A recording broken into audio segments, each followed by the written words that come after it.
दोस्तों एक बार फिर से स्वागत है आपका आप तक के इस YouTube चैनल पे।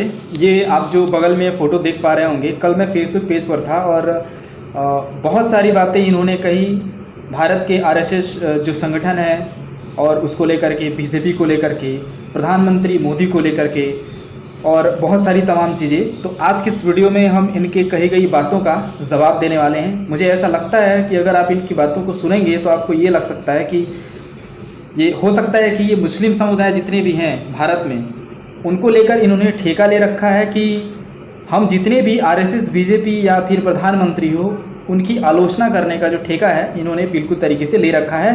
और ये बात करती हैं दूसरे देशों की कि दूसरे देश की अगर GDP आती है तो हमारे देश की जो GDP की मरम्मत होती है। इनका ऐसा कहना है। तमाम सारे ऐसे सवाल हैं, मैंने इनके 4 सवालों का सवाल लिए हैं और इन सवालों का जवाब हम देंगे। सबसे पहले मैं ये बताना चाहता हूँ कि ये जो वीडियो है ये इंडियन भाव करके आप फेसबुक पेज पे या यूट्यूब पे देखे होंगे, वो नहीं, उनको नहीं मिला, वरना उनका जवाब कैसा होता है इनके प्रति आप सुनना चाहेंगे? ऐसा होता। ठीक है, लेकिन हम चाहते हैं कि ऐसी वीडियो जो है ना इनके हाथ में ना पड़े और इनको गालियाँ ना पड़े, कम से कम इनको बात पूरी तरह से समझ में आनी चाहिए। सबसे पहले हम पहले सवाल को पढ़ने से पहले उनके सवाल को सुनेंगे और फिर जाकर मैं उनके सवालों का जवाब बताऊंगा आपको कि आखिर इसमें गलत और सही कौन है। मुझे ऐसा लगता है कि मैडम ने केवल गूगल से उठा लिया है और ग्राउंड लेवल की जो सच्चाई है उनको ये बिल्कुल भी पता नहीं है, और गूगल से उठा करके जो भी सेटअप करके इन्होंने बिल्कुल आस्ती से बक दिया, काम हो गया, मतलब इनकी यूट्यूब वीडियो बन गई। सच्चाई क्या है इसके ऊपर उन्होंने बिल्कुल भी ध्यान नहीं दिया है। तो सबसे पहले हम सुनते हैं उनके पहले सवाल को, फिर हम जवाब देंगे। सुनिए। मोदी सरकार ने भारत में मुसलमानों के खिलाफ हिंसा और उन पर जुल्म करने की इजाजत देकर उनके धार्मिक स्थल यानी मस्जिदों की तोड़फोड़ और आगजनी पर चुप्पी इख्तियार कर रखी। मैडम जी के सवालों को आपने सुन लिया। मुझे ऐसा लगता है कि मैडम जी ने गूगल में टाइप किया और लिखा, नोट किया और डायरेक्ट पढ़ दिया, मतलब इनको पूरी तरह से समझ में नहीं आता। इनके सवालों के 2 पहलू हैं। मोदी सरकार ने मुसलमानों के खिलाफ हिंसा और दूसरे, इस सवाल का दूसरा पहलू है उनके ऊपर जुल्म देकर, इजाज़त देकर धार्मिक स्थल मस्जिदों को तोड़फोड़ का सवाल, ये दूसरा हिस्सा है। इस पर मोदी ने चुप्पी अख्तियार कर ली। ठीक है, पहले सवाल पे चलते हैं। मोदी सरकार ने मुसलमानों के खिलाफ हिंसा, मुझे आप बताइए मुसलमानों के खिलाफ कहाँ हिंसा की गई है? आपने किया मुसलमानों के खिलाफ हिंसा? आप सिटीजन अमेंडमेंट एक्ट की बात कर लें। भारत 2019 में जब मोदी सरकार ने जितने भी एक्ट लाए हैं उसके खिलाफ आपने हिंसा ले ली। 3 तलाक की बात कर लें, आप CAA की बात कर लें, NRC जो अभी भारत में अभी पूरी तरह से लागू नहीं हुआ, आपने उसकी तरफ उसके खिलाफ आपने आवाज़ उठाई। एक जगह से नहीं, देश के अलग अलग हिस्सों से आपने आवाज़ उठाया। कोरोना वायरस की इस महामारी में दिल्ली में आप महिलाओं को बैठाकर 2 या 3 महीने तक, जबकि कोरोना वायरस की महामारी लगी हुई है तब तक आपने बैठाया वहाँ पर। ये हिंसा कहलाती है, इसको बोलते हैं हिंसा। जो देश अभी भारत में लागू नहीं हुआ है, NRC की बात कर लें, है ना, NRC की अगर बात कर लें, उसके ऊपर मुस्लिम समुदाय के जो नेतृत्वकर्ता वाले समुदाय हैं, या फिर अकबरुद्दीन ओवैसी की बोलते हैं या असदुद्दीन ओवैसी, मुस्लिम समुदाय ये समझ ले कि आखिर वो 3 तलाक का मुद्दा हो, इससे जो आहत हो रही थी मुस्लिम जो बहनें हैं उनको आहत हो रहा था, ये खुद वो कहती हैं कि मुझसे इससे कष्ट है ना, इसको हटाना चाहिए। जबकि जितने भी काजी माजी हैं इनके बिल्कुल भी विरोध में थे। अब आप बताइए कि ये इनके अपने भाई, अपने बहनों की रक्षा करते हैं या फिर क्या करते हैं? ये हिंसा है। दूसरी बात मैं कर लूँ कि CAA को लेकर देखे होंगे आपने, देश के तमाम हिस्सों में मुस्लिम समुदाय के जितने भी लोग हैं इन लोगों ने विरोध किया, और बात केवल एक ही थी कि CAA का जो बिल है वो भारत में इन लोगों ने क्यों विरोध उठाया? क्योंकि इनके जो नेतृत्वकर्ता वाले अगुवाई करते हैं ना, उन्होंने इनके कान में ये भरा कि जो CAA बिल है वो भारत से मुस्लिमों को निकाल फेंकेगा, और इस पर लेकर के देश के तमाम जगहों पर ये विरोध हुए सरकार के खिलाफ में। जबकि ऐसा बिल्कुल भी नहीं है। केंद्र सरकार ने बिल्कुल भी सिटीजन अमेंडमेंट एक्ट भारत में नागरिकता देने का बिल है, न कि लेने का बिल है। ये मुस्लिम समुदायों को बिल्कुल भी घुसती नहीं है और इस पर लेकर बिल्कुल भी खिन्ने निकाल रहे हैं मोदी सरकार के ऊपर। दूसरे सवाल का पहलू लेते हैं, नहीं, दूसरे सवाल से अगर हम पहुँचते हैं, पहले गोरखपुर। सबसे पहले हम बात कर लेते हैं, आप इस वीडियो को देखिए कि आखिर हिंसा को लेकर के आपने बात की तो ये ठीक है। मैं और आपको बता देता हूं कि गोरखपुर की अगर बात कर लें आप, कोरोना वायरस के महामारी में जो गोरखपुर उत्तर प्रदेश का एक ज़िला है, वहाँ पर आपने मीडिया में सुना होगा कि मुस्लिम समुदाय को ठीक करने के लिए जितने भी कर्मचारी हैं वो अगर जाते हैं तो उनके ऊपर पथराव होता है। इंदौर की आप बात कर लीजिए, इंदौर में डॉक्टरों के ऊपर भी पथराव होता है, और केवल हिंदू नहीं, मुस्लिम समुदाय के ऊपर, मुस्लिम समुदाय के द्वारा, ठीक है, डॉक्टरों के ऊपर। तो ये है हिंसा। आप निज़ामुद्दीन मरकज़ की बात कर लें, अलाउड नहीं होने के बाद भी आप फिर भी 5 लोगों से ज़्यादा आप 2000 लोगों को इकट्ठा करते हैं, ये हुई हिंसा। ये रहा पहले सवाल का उत्तर। अब हम दूसरे सवाल के उत्तर की ओर चलते हैं। दूसरा सवाल ये था कि मोदी सरकार ने धार्मिक स्थल मस्जिदों की तोड़फोड़ पर चुप्पी अख्तियार लगा रखी है। ये है इनके सवाल का दूसरा हिस्सा। तो मैं आपको बता दूं, ऐसे तमाम मैं अभी आपके सामने वीडियो दिखाने वाला हूं आपको कि आखिर मोदी सरकार में आखिर किसने किसके मंदिरों को तोड़ा और किसने किसके मस्जिदों को तोड़ा है। आप ये वीडियो देखिए। ये 2000 आज से 10 या 11 महीने पहले की है, मोदी सरकार की है, क्योंकि आप मोदी सरकार की आलोचना कर रहे हैं। मैं मोदी सरकार पर नहीं जाऊंगा, आपकी बातों पर जा रहा हूं पहले। तो आप इसको पहले देखिए। आप ये देखिए, ये जो तस्वीर है ये मुस्लिम समुदाय द्वारा मंदिरों को तोड़ने वाली है। एक तस्वीर आप इसको पहले देखिए, फिर हम आगे भी ऐसी तस्वीरें आपको दिखाते हैं।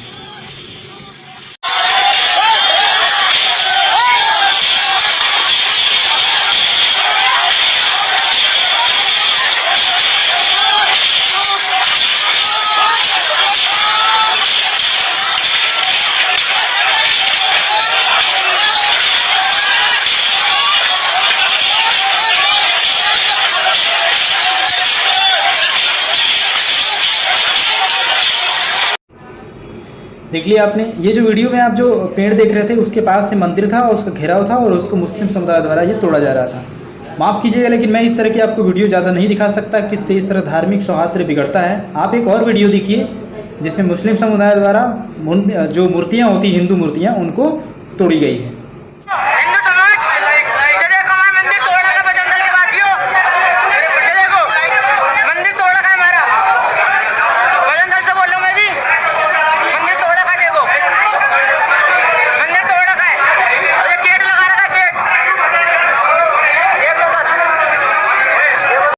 वीडियो देख लिया होगा आपने, आपको अब समझ में आ रहा होगा कि आखिर हिंसा फैलाने वाली बात कौन करता है। अगली वीडियो में आपको दिखा रहा हूँ, इतनी ख़तरनाक है कि आप सोच भी नहीं सकते ऐसी भाषा को लेकर के, कि मौलाना साद जो थे, मौलाना जो निज़ामुद्दीन मरकज़ के जो लीडर हैं मौलाना साद, उनके समर्थकों ने उनके रोकने के लिए और उनको पुलिस उनको ना पकड़े और मुस्लिम समुदाय को भड़काने के लिए ये कैसा पोस्टर निकाला था। आप इसको खुद देखिए, इतनी ख़तरनाक सोच आखिर किसकी हो सकती है। आप ये खुद देखिए, जी न्यूज़ में जो पत्रकार जो थे उन्होंने ये बताया और इस पर मैंने वीडियो भी बनाई थी। अब इसको देख के समझ में आ रहा हो कि यार हिंसा की बात कौन करता है। देश में सामूहिक संक्रमण, सामुदायिक संक्रमण का खतरा बढ़ा दिया है। वो मौलाना की गिरफ्तारी की मांग हो रही है, लेकिन इस बीच ये पोस्टर देखिए, आप हैरान हो जाएंगे। मौलाना साद के समर्थन में ये पोस्टर निकाला गया है और इस पोस्टर में क्या लिखा मैं आपको एक बार पढ़ के बता देता हूँ, ध्यान से सुनिएगा, कितनी खतरनाक सोच है। इसमें लिखा है कि आप मौलाना साद को गिरफ्तार होने देंगे? अगर आप सच्चे मुसलमान हो तो कोरोना वायरस और सरकार से मत डरो, सरकार को दिखा दो मुसलमान की ताकत क्या है। अगर हमारा हजरत मौलाना साद गिरफ्तार हो गया तो हमें इस दुनिया में जीने का कोई हक नहीं है। ये हमारे इस्लाम धर्म की तौहीन कर रहे हैं। कोरोना वायरस चला तो चीन से फैलाया, चीन से आने वालों ने, और गिरफ्तार मुसलमान वो भी हमारा हजरत मौलाना साद साहब। वो लिख रहे हैं कि हमारे हजरत मौलाना साद गिरफ्तार हो गया, सरकार को दिखा दो, सरकार से मत डरो। आप सोचिए। ये तीसरी वीडियो आपने जो देखी, जो मरकजी जो जमात के जो लीडर थे मौलाना साद के समर्थन के जो पेपर निकाला गया था, आउट किया गया था, कितनी खतरनाक और कितनी घटिया इरादों वाली ये बात लिखी गई थी। इसको देख करके धार्मिक सौहार्द जरूर बिगड़ेगा, चाहे हिंदू या मुस्लिम हो, कोई भी संप्रदाय में जो धार्मिक सौहार्द है वो बिगड़ जाएगा, और ऐसा बिल्कुल भी नहीं करना चाहिए। तो आपको ये मैडम समझ में आता होगा कि आखिर हिंसा कौन फैलाने वाली बात करता है। और आपने एक और बात कही थी कि धार्मिक स्थल, इसको भी देख करके आपको समझ में आ रहा होगा। अब हम चलते हैं आपके दूसरे प्रश्न पे। सरकार ने मुसलमानों के खिलाफ दी जा रही हेट स्पीचेस को रोकने की भी कोई कोशिश नहीं करी और न ही बेगुनाह मुसलमानों की मॉब लिंचिंग का सिलसिला रुकने का नाम ले रहा है। मोदी सरकार ने, आपका दूसरा प्रश्न था कि मोदी सरकार ने मुसलमानों के खिलाफ की जा रही हेट स्पीचेस को भी रोकने की कोशिश नहीं की और ना ही बेगुनाह मुसलमानों की मॉब लिंचिंग हो रही थी उनको भी रोकने की कोशिश नहीं की। तो मैं आपको बता रहा हूँ कि हेट स्पीचेस आखिर भारत देश में अगर कोई किसी से अगर पूछ ले तो पहला नाम यही आता है कि AIMIM के जो अध्यक्ष हैं असदुद्दीन ओवैसी और उनके भाई अकबरुद्दीन ओवैसी, इन दोनों के हेट स्पीचेस के लिए जाने जाते हैं। राजनीति मुस्लिम समुदाय के वोट पाने के लिए ये इस प्रकार के हेट स्पीचेस इनके हथियार हैं और इनके चरित्र भी हैं। आप ये फिर सुनिए, फिर हम बात करेंगे मॉब लिंचिंग के बारे में भी, आखिर मोदी सरकार ने किया क्या और क्या नहीं किया। पहले आप इनकी हेट स्पीचेस को सुनिए और फिर आप ये तय करेंगे कि आखिर हेट स्पीचेस कौन करता है ज़्यादा। तमाशे का दिखता है, किस्मत से चीफ मिनिस्टर भी बन गया। कह रहा है निजाम की तरह ओवैसी को भगाऊंगा। अरे तू क्या, तेरी हैसियत क्या, तेरी बिसात क्या? तेरे जैसे 56 आए चले गए। अरे ओवैसी तो छोड़ो, ओवैसी की आने वाली 1000 नस्लें भी इसी मुल्क में रहेंगी, तुझसे रहेंगी, तुझसे मुकाबला करेंगी, तुझे भगाएंगी, हम भागने वाले। तो सुन लिया आपने हेट स्पीचेस। मैडम जी का बहुत अच्छा सवाल था कि मुसलमानों के खिलाफ दी जा रही हेट स्पीच। अब मैं ये बोल रहा हूँ कि मुसलमानों के जो नेता हैं, जो लीडर हैं, जो समुदाय हैं, जो मुसलमान समुदाय का नेतृत्व करते हैं, वो ऐसी हेट स्पीचेस दे रहे हैं। मैं बता दूं कि हेट स्पीचर दे करके मुसलमान समुदाय को वोट बैंक बनाना काम है इनका, जबकि इनकी बात समझ में नहीं आती। आज ये प्रेजेंट टाइम में आप ये बात समझ सकते हैं कि राम मंदिर को लेकर के इतिहास से चली आ रही लड़ाई आज ये सॉल्व हो पाई कि भारतीय पुरातत्व विभाग ने ये पूरी तरह से प्रूफ दे दिया, उनको दिखा भी दिया, तभी ये बिल्कुल मानने वाले नहीं थे। लेकिन अब ये बिल्कुल साबित हो चुका है।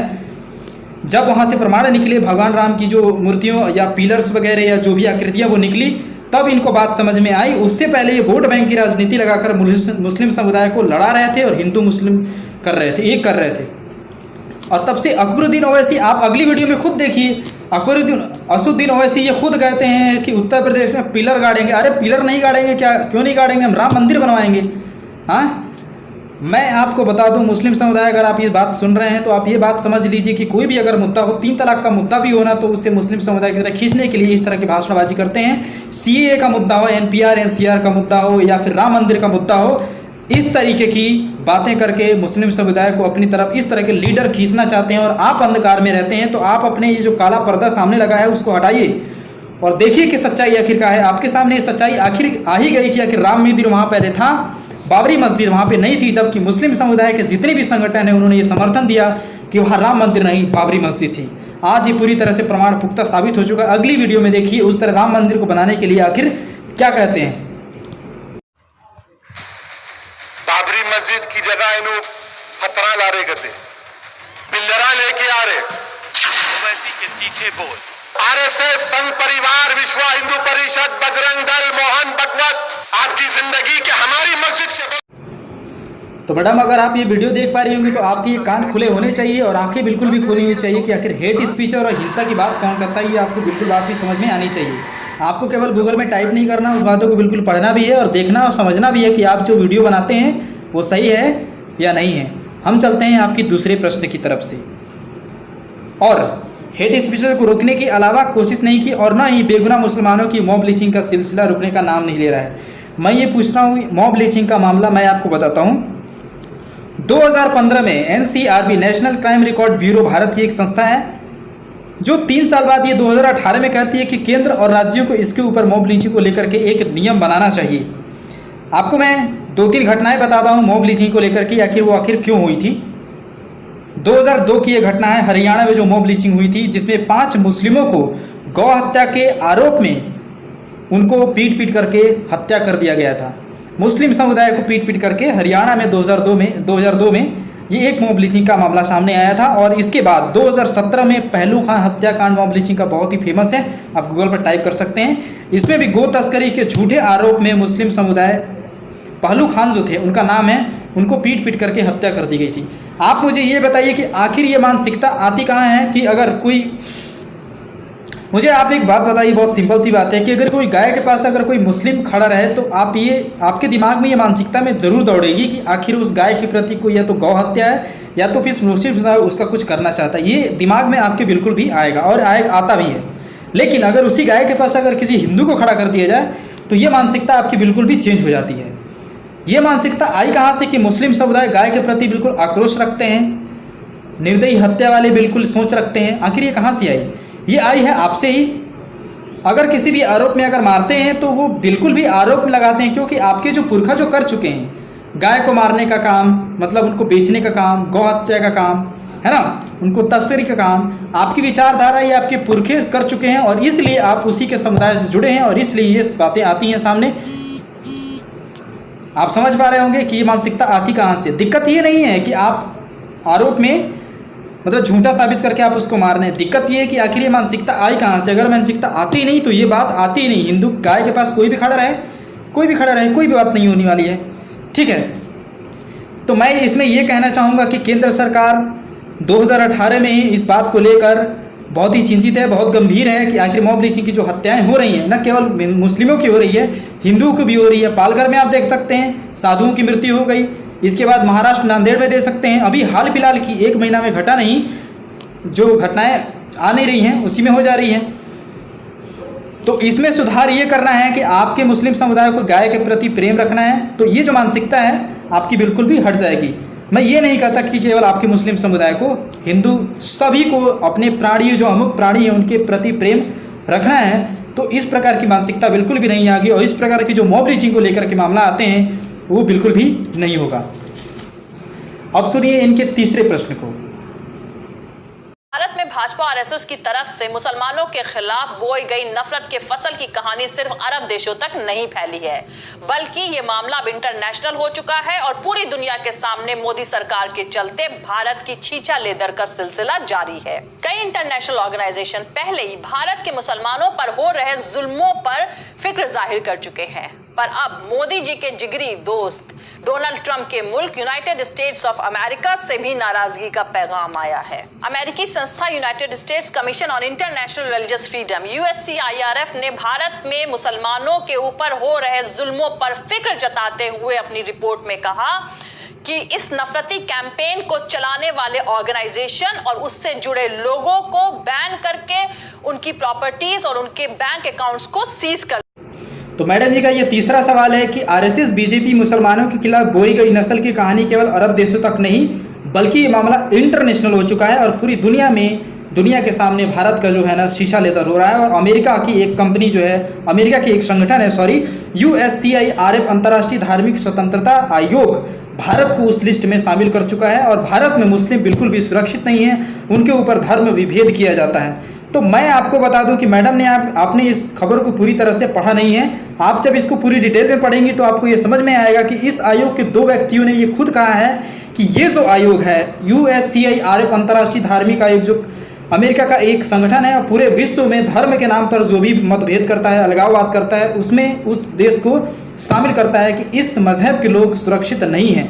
तो मैं आपको बता दूं कि उस संगठन के 2 व्यक्तियों ने ये कहा, मैरी एल बाउर और उसके साथ 2 व्यक्ति बिल्कुल भी इस बात से असहमत हैं कि भारत में मुस्लिमों के ऊपर विरोध किया जाता है, लाचारी की जाती है, उनका धर्म संकट मतलब उनको अलग किया जाता है, धर्म विभेद किया जाता है।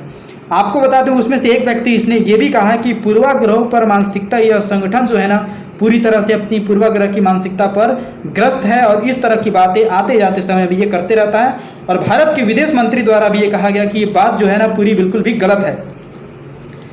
मैं आपको मुद्दा बताता हूँ आखिर ये बात उठी कहाँ से। भारत में जब CAA सिटीजन अमेंडमेंट एक्ट का जो मुद्दा आया, इस बात को लेकर उठा USCIRF, जो ये इस बात को लेकर उठा क्योंकि उस समय मुसलमान बिल्कुल आंदोलन कर रहे थे कि हमारी जो है ना वो नागरिकता छीन ली जा रही है, जबकि उनको बात ये समझ में नहीं आती। लगता है ये कान बंद रखते हैं, ये कान खुला रखते हैं। मुस्लिम समुदाय के नेतृत्व करता मैं एक बार फिर से कहूँगा कि आपको बिल्कुल भी भड़काया गया। मुझे एक लिस्ट दिखा दीजिए जिसमें से भारत से मुस्लिमों को निकाला गया हो, तब ये बात मैं मान जाऊँगा कि CAA बिल्कुल भी गलत था या सही था। मैं इस पर बात नहीं जाऊँगा, लेकिन आप पहले ये बता दीजिए कि किसी मुसलमान को भारत से निकाला गया हो CAA के द्वारा। तो CAA का जब बिल आया भारत में तो इसको लेकर USCIRF ने भारत को अंतर्राष्ट्रीय धार्मिक स्वतंत्रता लिस्ट में डाल दिया। इसके डालने के बावजूद भी उस संगठन के उस आदमी ये कहते हैं कि ये बिल्कुल गलत है, क्योंकि CAA जो एक्ट था भारत में वो बिल्कुल सही था, मुस्लिमों के खिलाफ नहीं था, उन्हें नागरिकता देने का बिल था, ना कि नागरिकता छीनने का। तो ये उस संगठन के खुद के व्यक्ति कहते हैं। तो मैडम आप ये पूरी जानकारी आप पूरी तरह से पढ़िए, फिर जाके लोगों को खबरों बांटना चालू कीजिए। गूगल में आपने सर्च किया और डायरेक्ट जो भी आया उसको पढ़ दिया, ऐसा काम बिल्कुल भी नहीं चलेगा। मैडम की चौथी बातों पर चलते हैं। चौथा सवाल आपके सामने ये रहा। तो दोस्तों 2014 के बाद से गाय के नाम पर शुरू हुई मुसलमानों की मॉब लिंचिंग से लेकर दिल्ली दंगों और फिर कोरोना वायरस महामारी के नाम पर मुसलमानों को मजहब के नाम पर जिस तरह से निशाना बनाया जा रहा है, उससे पूरी दुनिया में मोदी सरकार और आरएसएस की छीछा-लेदर होनी।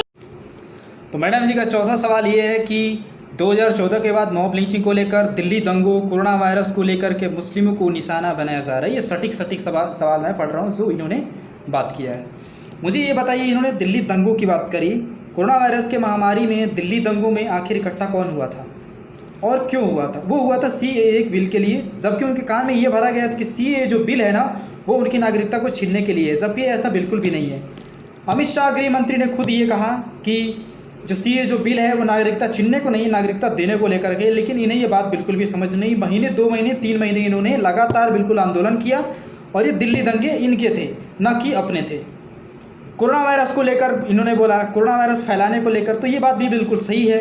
दिल्ली गवर्नमेंट ने ये पहले ही अख्तियार कर दिया था, पहले ही अप्रूव नहीं दे रहा था ताकि आप 5 लोगों से ज़्यादा इकट्ठा नहीं हो सकते, लेकिन देश के अलग अलग जगहों से तमाम लोग ये मुस्लिम समुदाय के इकट्ठा हुए जो निज़ामुद्दीन मरकज़, दिल्ली निज़ामुद्दीन मरकज़ में, और वहाँ पर लगभग 2000 से अधिक व्यक्ति इकट्ठा हुए अलग अलग, और वहाँ पर इन्होंने इकट्ठा किए और कोरोना वायरस को भी फैलाने का इनके ऊपर इल्ज़ाम लगा है। बाद में आप ये मीडिया समाचार पत्रों में आपने सुना भी होगा कि दिल्ली के जमाती में जितने भी मरकज़ी थे वो देश के अलग अलग जगहों पर भाग रहे हैं, डर रहे हैं, अंडमान निकोबार तक जा रहे हैं, है ना। आप ये समझ सकते हैं कि आखिर ऐसे कोरोना वायरस महामारी के समय में आखिर उनको एक जगह रहना चाहिए था।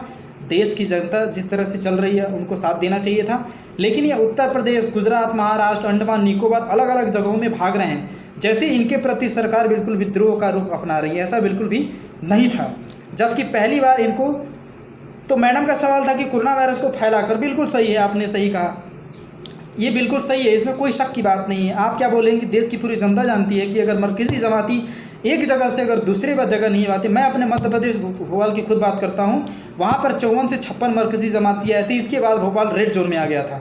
ये बात शिवराज सिंह चौहान ने खुद कही थी, और उनके जितने भी आसपास के लोगों ने कहा था। मध्य प्रदेश गवर्नमेंट ये खुद कही थी कि जमातियों के कारण से दूसरा लॉकडाउन मध्य प्रदेश में बढ़ाया जा रहा है। तो आप बताइए, कोरोना वायरस फैलाने को लेकर के इन्हें जिम्मेदार क्यों न ठहराया जाए? तीसरी बात कही कि मुस्लिमों को निशाना बनाया जा रहा है, तो मैं आपको बता दूं कि वीज़ा उल्लंघन के नियम में उनके ऊपर FIR दर्ज किया गया है। आपको शायद ये पता नहीं होगा और आपने शायद ये गूगल में सर्च नहीं किया होगा। लॉकडाउन में नियमों का उल्लंघन करने के लिए भी उनके ऊपर FIR किया गया है। और तबलीगी जमात का मतलब क्या है पता है आपको? तबलीगी जमात अलग अलग वर्डों से बना हुआ है, मतलब लोग इकट्ठा होंगे एक समाज के, मुस्लिम समुदाय के, और अपने मुस्लिम समुदाय का प्रचार करेंगे। ये तबलीगी जमात का मतलब। मुझे आप एक बताइए कि तब कोरोना वायरस के लॉकडाउन में कोई अपने मुस्लिम धर्म का कोई प्रचार करता है क्या? आप बताइए। तीसरी बात मैं बताऊंगा कि कोरोना वायरस को फैलाने को लेकर की बात कहा तो मीडिया समाचार पत्र में मैडम ने, आपने शायद आंख बंद कर रखा होगा, आपने देखा नहीं होगा कि सब्जियों खाने वाले फलों में जो मरकज़ी जो जमाती है ना, वो थूक लगाकर बेच रहे थे। आपको शायद ये बात पता नहीं होगी, आप घर में होंगी शायद, या फिर पता नहीं क्या करती होंगी, ये मुझे पता नहीं, और आपने सर्च नहीं किया, इस बात को आपने सामने नहीं रखा। आपने यूट्यूब बनाने के लिए डायरेक्ट आपने लिख दिया कि दिल्ली दंगों, कोरोना वायरस को फैलाने लेकर मुस्लिमों को बनाया जा रहा है निशाना। तो ये बात बिल्कुल सही है, उन्होंने कोरोना वायरस फैलाने में भागीदारी अपनी अपनाई है, ये बात बिल्कुल भी सही है। जबकि वो पुलिस प्रशासन को अपना नियम रख सकते थे कि हम किसी राज्य में नहीं जाएंगे, दूसरे राज्य में नहीं जाएंगे, जबकि वो एक राज्य से दूसरे राज्य में गए, बावजूद मना करने के बाद भी इकट्ठा हुए, ज़बरदस्ती हुआ, एक राज्य से दूसरे राज्य में भी गए, वीज़ा का उल्लंघन किया। और कई राज्य ऐसे वीज़ा पासपोर्ट पाए गए हैं जो बिल्कुल भी वीज़ा नियमों का उल्लंघन करते हैं, और इसके तहत उन्हें FIR दर्ज कराया गया है।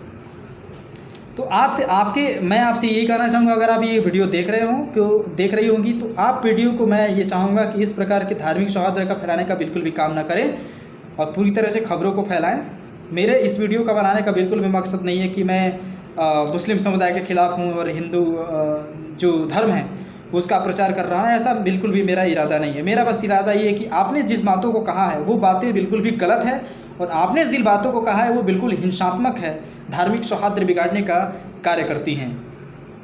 आपने बिल्कुल जो बातें चारों बातें कही हैं वो बिल्कुल भी मुस्लिम समुदाय के पक्ष में है और हिंदू समुदाय के पक्ष में है, न केवल विपक्ष किसके पक्ष में है, आपके मुस्लिम समुदाय के, आपके और मुस्लिम समुदाय जो भी बात करते हैं उसके पक्ष में, आरएसएस, बीजेपी, राष्ट्र और प्रधानमंत्री इन सारी के विपक्ष में है आपकी बातें।